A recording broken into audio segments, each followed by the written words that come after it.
प्रदीर्घ प्रतीक्षेनंतर महायुती सरकारमध्ये मंत्र्यांना शपथविधी झाल्यानंतर खाते वाटप करण्यात आले। मात्र आता खाते वाटप झाल्यानंतर मंत्र्यांना दालने देण्यात आली असली तरी अजूनही तब्बल 18 मंत्र्यांनी पदभार स्वीकारलेला नाही। त्यामुळे हे मंत्री नव्या वर्षातच पदभार स्वीकारतील अशी शक्यता वर्तवली आहे। देशाचे माजी पंतप्रधान मनमोहन सिंग यांच्या निधनाने 7 दिवसांचा राष्ट्रीय दुखवटा जाहीर करण्यात आला आहे। त्यामुळे आजच्या दिवसात पदभार स्वीकारण्याची शक्यता कमी आहे।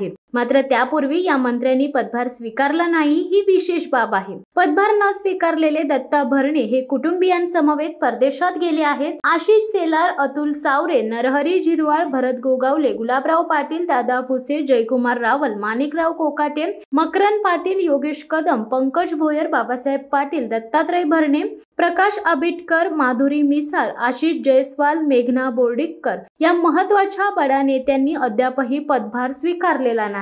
दुसरीकडे महाराष्ट्रात महायुतीचे सरकार आल्यापासून महायुतीत गोंधळ सुरू असल्याचे चित्र आहे। निवडणुकीच्या निकालानंतर मुख्यमंत्री पदाबाबत बरेच दिवस सस्पेन्स ठेवण्यात आला होता। यानंतर एकनाथ शिंदे नाराज असल्याचे वृत्त समोर आले होते। त्यानंतर आता मंत्रिमंडळ विस्तारानंतर मंत्र्यांच्या खात्याची विभागणी झाली असताना आता पालकमंत्री पदावरून महायुतीच्या तिन्ही पक्षांमध्ये वाद सुरू आहे। महाराष्ट्राच्या निवडणुकीत भाजप, शिवसेना, शिंदे गट आणि अजित पवार गट, राष्ट्रवादी या पक्षांनी एकत्रित येत विधानसभा निवडणुकीत मोठे यश मिळवले होते। या घवघवीत यशानंतरही मंत्रिमंडळ विस्तारासाठी 16 दिवस लागले। दरम्यान आता शिवसेना, शिंदे गट व राष्ट्रवादी, अजित पवार गटामध्ये नाराजी असल्याचे दिसून येते। आता हे शांत झाले असून पालकमंत्री पदावरून तिन्ही पक्षात मोठे वाद सुरू आहेत। पालकमंत्री पदासाठी कोकणातील सिंधुदुर्ग, रत्नागिरी, रायगड तर मराठवाड्यात संभाजीनगर, बीड, उत्तर महाराष्ट्रात नाशिक, ठाणे, नवी मुंबई, कोल्हापूर या जिल्ह्यांमध्ये वाद सुरू असल्याचे चित्र आहे।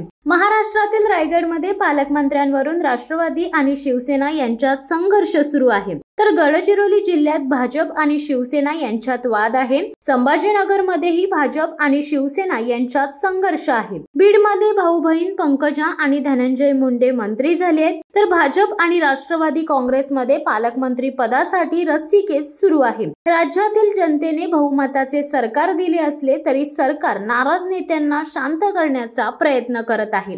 शिवसत्ता टाइम्स न्यूज ब्युरो, रायगड। दे धडक बेधडक वृत्त देणाऱ्या आपल्या शिवसत्ता टाइम्स न्यूज चॅनलला लाल बटन दाबून सबस्क्राईब करा आणि बेल आयकॉनला क्लिक करायला विसरू नका।